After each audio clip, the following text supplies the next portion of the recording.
আমি আসলে খুব হতাশ হই দেখে যে আওয়ামী লীগের বড় বড় বা মিড পর্যায়ের নেতাকর্মীরা এত বেশি ব্রেইন ওয়াশড, একটা এত বড় হত্যাযজ্ঞ হয়েছে, এত মানুষ মারা গিয়েছে, এত পরিবার ক্ষতিগ্রস্ত হয়েছে, কিন্তু তাদের বিরুদ্ধে বিন্দুমাত্র অনুশোচনা তো নাই, এবং তারা এটাকে বারবার মেটিকুলাস প্ল্যান বলেন কিভাবে আপনারা? আচ্ছা, মেটিকুলাস প্ল্যান ছিল, 15 বছর ধরে মানুষকে ভোট দিতে দেন নাই, 15 বছর ধরে গুম খুম হত্যা করাপশন দেশের অর্থনীতিটাকে ধ্বংস করে দিয়েছেন, উপর দিয়ে কয়েকটা মেট্রো রেল আর আপনার এক্সপ্রেসওয়ে বানিয়ে বলছেন দেশের অনেক উন্নতি হয়েছে, অথচ দেশটাকে একটা অরাজক পরিস্থিতির দিকে ঠেলে দিয়েছেন এই শেখ পরিবারের নাম করেই। এবং অনেককে আমি চিনি যে যারা হয়তো খুব বেশি বেনিফিশিয়ারিও না, কিন্তু তারা এত বেশি ব্রেইন ওয়াশ যে তারা বারবার বলেই যাচ্ছেন যে না, এটা একটা মেটিকুলাস প্ল্যান ছিল সরকারকে হটানোর।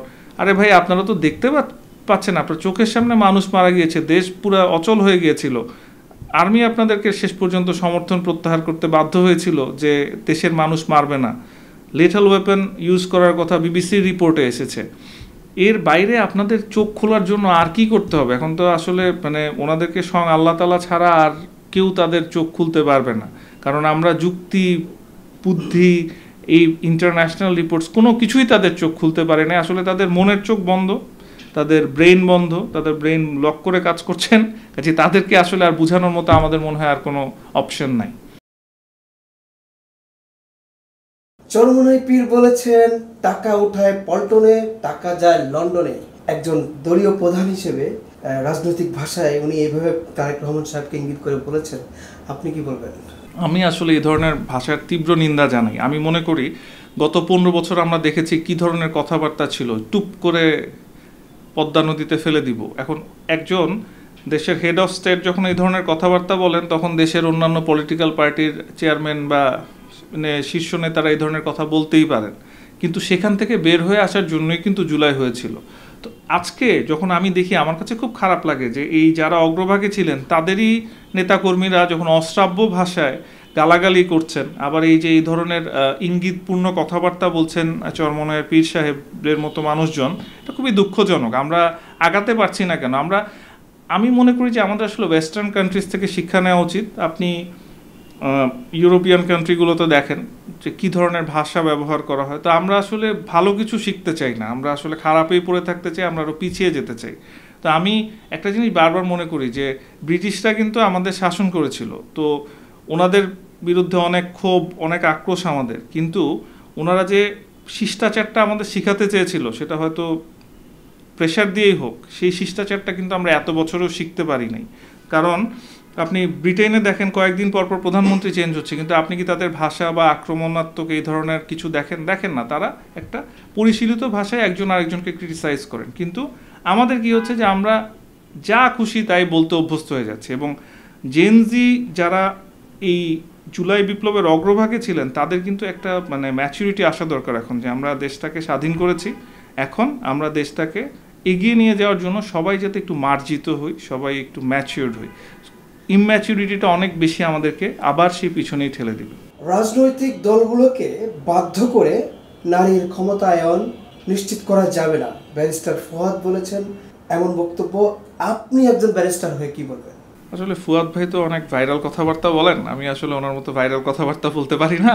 তো আমি মনে করি যে নারীর ক্ষমতায়নের যে জায়গাটা, এটা আসলে নারীদেরকে এগিয়ে আসতে হবে, এবং তারা যখন তাদের পজিশন নিতে পারবে, আমি একটা জিনিস বিশ্বাস করি যে নারীদের যদি যোগ্যতা থাকে তাহলে তারা নিজেরাই আস্তে আস্তে এগিয়ে আসবে। এখন এই যে জোর করে বিভিন্ন জিনিস চাপিয়ে দেওয়া হচ্ছে বা বিভিন্ন ধরনের আন্দোলন করা হচ্ছে, আমি ব্যক্তিগতভাবে মনে করি যে এই ধরনের কোনো কিছু জোর করে চাপিয়ে দেওয়ার নাই। এখানে যদি সব দল একমত হয়, এখানে যদি মানুষ একমত হয়, তো এই যে নারীদের জন্য আমরা ইভেন কোটার কথাও বলি, কত নারী আছেন যারা আমাদের পুরুষদের চেয়ে অনেক বেশি কোয়ালিফাই, তাদের তো আসলে কোটার দরকার নাই।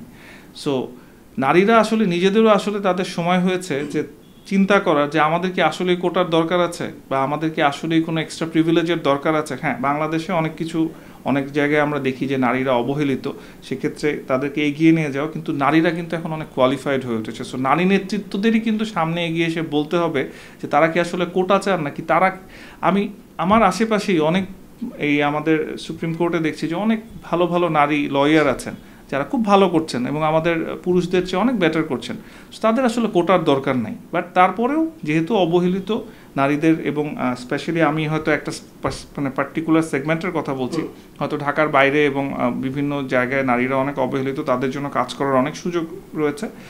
সেক্ষেত্রে বাট রিপ্রেজেন্টেশনটা আবার এমনও হওয়া উচিত বলে আমি মনে করি না যে যেখানে জোর করে বসিয়ে দেওয়া হোক যাদের কোনো যোগ্যতাই নেই। সো যোগ্যতা বিল্ড করার জন্য কি করা দরকার সেটা বেশি করা দরকার, যে নারীদের শিক্ষা এবং নারীরা যাতে সামনে এগিয়ে এসে নিজেরা তাদের অথরিটি নিতে পারে, সেই জন্য কি করা উচিত। নারীদেরকে যদি বারবার ঠেলে ঠেলে এগিয়ে দেওয়া হয়, তার চেয়ে বেটার যে তাদেরকে কোয়ালিফাইড করার জন্য আমরা কি করতে পারি, সেই জন্য আরও বেশি ব্যবস্থা নেওয়া দরকার। সম্প্রতি ক্ষমতায় যাওয়ার ব্যাপারে জামাতকে বেশ আত্মবিশ্বাসী মনে হচ্ছে, আপনার মতামত? জামাত একটি ধর্মভিত্তিক দল। বাংলাদেশে আমি মনে করি জামাতের একটি ভালো সাপোর্ট আছে, কিন্তু বাংলাদেশ কিন্তু আসলে অনেকটাই একটা সেকুলার কান্ট্রি। সো বাংলাদেশে আমি মনে করি না যে কোনো ধর্মভিত্তিক দল কখনো ক্ষমতায় আসবে, এবং জামাত হয়তো একটা ভালো ফাইট দিবে বা তাদের হয়তো একটা ভোট ব্যাংক আছে, বাট জামাতের অনেকগুলো আদর্শের ব্যাপারে অনেক ইস্যুজ আছে। ৭১-এ তাদের অবস্থানকে নিয়ে তারা কিন্তু সরাসরি কখনো কিছু বলেন নাই, যেটা তারা খুব সুন্দর করে বলতে পারতেন।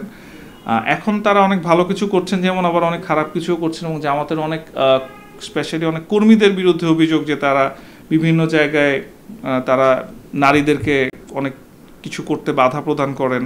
সো এই ধরনের জিনিসগুলো কিন্তু মানুষের মাথায় আছে, এবং আপনি একটা জিনিস চিন্তা করে দেখবেন যে বাংলাদেশ কিন্তু মানে ধরেন একদম কোনো কট্টরপন্থী একটা কান্ট্রি না। এখানে যেমন ইন্ডিয়াতে আমরা দেখেছি যে অনেক বেশি এখন হিন্দুত্ববাদ চলছে, পাকিস্তানে আমরা দেখছি যে অনেক বেশি এই আপনার ইসলামিক ওয়েভ যেমন ইরানে আছে। তো বাংলাদেশের মানুষ কিন্তু অনেক লিবারেল। সো বাংলাদেশের মানুষ এমন কোনো শাসন চাইবে না যেটা লিবারেল না, যেটা কট্টরপন্থী হবে। সো জামাতকে আমার মনে হয় তাদের অবস্থান আরও বেশি পরিষ্কার করতে হবে, যদি তারা আসলে এখন না হোক পরবর্তীতেও কখনো ক্ষমতায় যেতে চান, তাদেরকে তাদের অবস্থান পরিষ্কার করে এবং তাদের পজিশনটা ক্লিয়ার করে আসতে হবে। এখন ভোট যদি সুষ্ঠু একটি ভোট হয়, আমরা কিন্তু জবাব পেয়ে যাব। কাজেই আমি মনে করি যে ভোট পর্যন্ত আমাদের অপেক্ষা করতে হবে দেখার জন্য। আপনি কি মনে করেন শেষ পর্যন্ত শেখ হাসিনাকে ভারত ফেরত পাঠাবে? আমি আসলে প্র্যাকটিক্যালি মনে করি যে ভারত আর শেখ হাসিনাকে ফেরত পাঠাবে না। এটা আসলে চিন্তা অনেকে করছেন, অনেকে বলছেন, কিন্তু প্র্যাকটিক্যালি আমার কাছে মনে হয় ফেরত পাঠাবে না। সো এটা আমার ব্যক্তিগত মতামত। তাহলে কি আওয়ামী লীগ আর ঘুরে দাঁড়াতে পারবে না, বা শেখ পরিবারের পক্ষ থেকে কেউ নেতৃত্ব দেবে না? আওয়ামী লীগের একটা ব্যাপার আমাকে খুব মানে কষ্ট দেয়। আমি আসলে ইতিহাস নিয়ে অনেক পড়াশোনা করেছি। আওয়ামী লীগ তো একটা ঐতিহাসিক দল ছিল, এবং এটা আসলে শেখ মুজিবুর রহমানের দল না। এটা প্রতিষ্ঠা করেছিলেন মৌলানা ভাসানী ছিলেন, সাথে হোসেন শহীদ সোহরাওয়ার্দীর মতো নেতা ছিলেন। সো আওয়ামী লীগটাকে আসলে যে শেখ পরিবার ভিত্তিক করার পরেই কিন্তু এর অধঃপতন শুরু হয়, এবং আপনি দেখেছেন যে আওয়ামী লীগে বড় বড় নেতা, যেমন আমরা তাজউদ্দিন আহমেদ সাহেবের কথা বলতে পারি, যে ওনাকে কীভাবে সাইড করে দেওয়া হয়েছিল, যেটা নিয়ে সোহেল তাজ কথা বলেছেন। তারপর ওনার বোন শারমিন রহমান সাহেবের নেতা ও পিতা বইটা পড়লেও আপনি দেখবেন যে বলা হয়েছে। তারপরে এ.কে খন্দকার সাহেবের যে বইটা আছে সেখানেও বলা হয়েছে। সো অনেক জায়গায় কিন্তু আপনি দেখবেন যে আওয়ামী লীগ, বাংলাদেশ আওয়ামী লীগ যেটা হয়েছে, এটাকে শেখ পরিবারের একটা ব্যক্তিগত পলিটিক্যাল পার্টিতে পরিণত করা হয়েছে, কিন্তু এটা কিন্তু ছিল না, এবং এখান থেকে বের হয়ে যাওয়ার তাদের সুযোগও ছিল। কিন্তু আমি আসলে খুব হতাশ হই দেখে যে আওয়ামী লীগের বড় বড় বা মিড পর্যায়ের নেতাকর্মীরা এত বেশি ব্রেইন ওয়াশড, একটা এত বড় হত্যাযজ্ঞ হয়েছে, এত মানুষ মারা গিয়েছে, এত পরিবার ক্ষতিগ্রস্ত হয়েছে, কিন্তু তাদের বিরুদ্ধে বিন্দুমাত্র অনুশোচনা তো নাই, এবং তারা এটাকে বারবার মেটিকুলাস প্ল্যান বলেন কিভাবে আপনারা? আচ্ছা, মেটিকুলাস প্ল্যান ছিল, 15 বছর ধরে মানুষকে ভোট দিতে দেন নাই,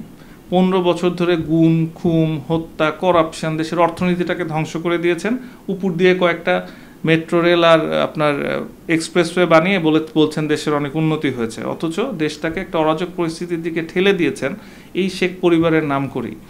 কিন্তু আওয়ামী লীগের মধ্যে তো কিছু ভালো লোক ছিল, তারা যদি এগিয়ে আসতো, একটা রিফর্ম করার চেষ্টা করতো, কিন্তু আমরা আসলে দুর্ভাগ্যজনকভাবে দেখছি। আমি বলছি না যে আওয়ামী লীগ ব্যাক করুক এনিথিং, বাট এই যে ব্রেইন ওয়াশটা, তারা যে একটু এগিয়ে আসবে, এবং একটা মানুষ কতটা নির্বুদ্ধিতার পরিচয় দিলে, আমি আমার আশেপাশেই দেখি অনেক লয়ার ব্যারিস্টার আছেন, অনেক বড় বড় ব্যবসায়ী আছেন, তারা তো পড়াশোনা করে এসেছেন, তাদের তো কিছু নীতিবোধ থেকে শুরু করে কিছু বুদ্ধি বিবেচনা আছে।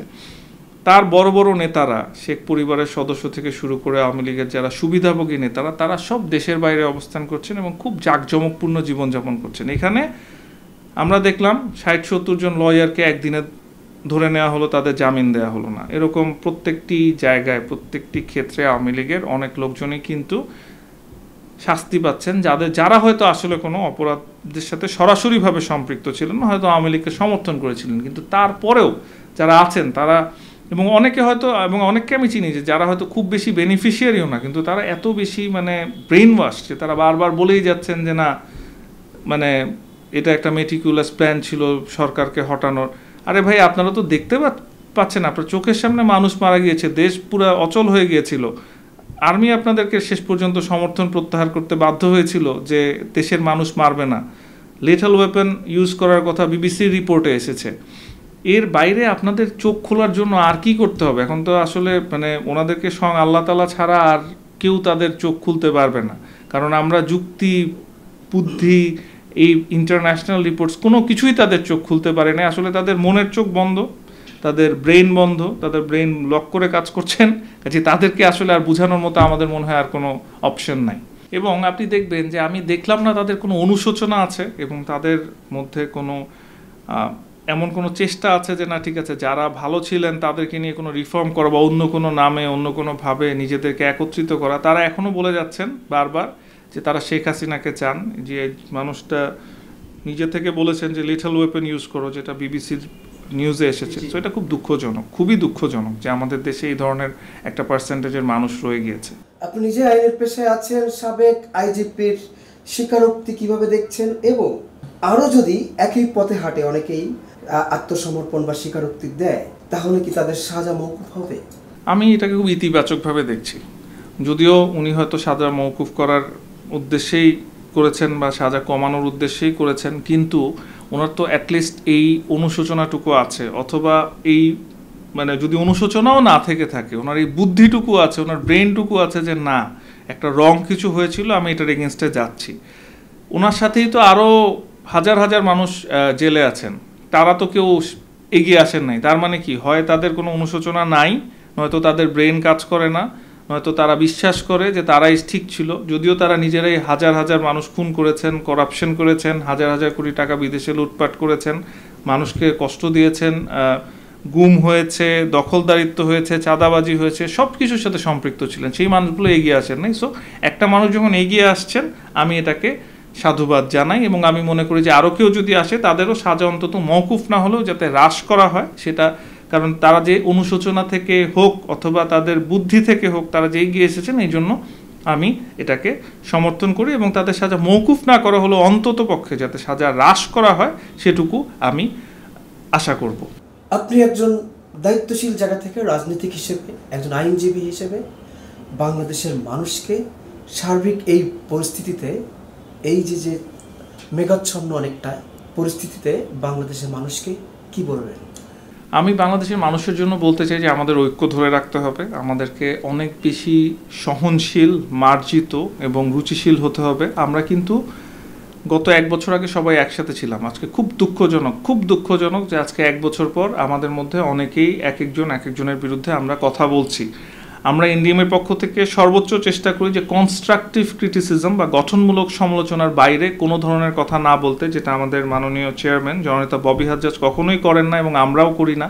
সো এর বাইরে আমরা যখন অন্যান্য রাজনৈতিক দলকে একে অপরের বিরুদ্ধে বিষেধাগার করতে দেখি, আমাদের খুবই দুঃখ ভারাক্রান্ত মনে বলতে হয় যে এক বছর আগের থেকে আমরা অনেক পিছিয়ে গিয়েছি। সো আমি আশা করব যে গঠনমূলক সমালোচনার বাইরে কোনো ধরনের বিবেক বর্জিত কোনো ধরনের কিছু না হোক, যাতে করে আমরা আবার একটা গঠনমূলক সরকার গঠন করতে পারি যে যারা দেশের জন্য কাজ করবে, এবং সেখানে যারা সরকারে থাকুক, যারা বিরোধী দলে থাকুক, সবারই অংশগ্রহণ থাকবে।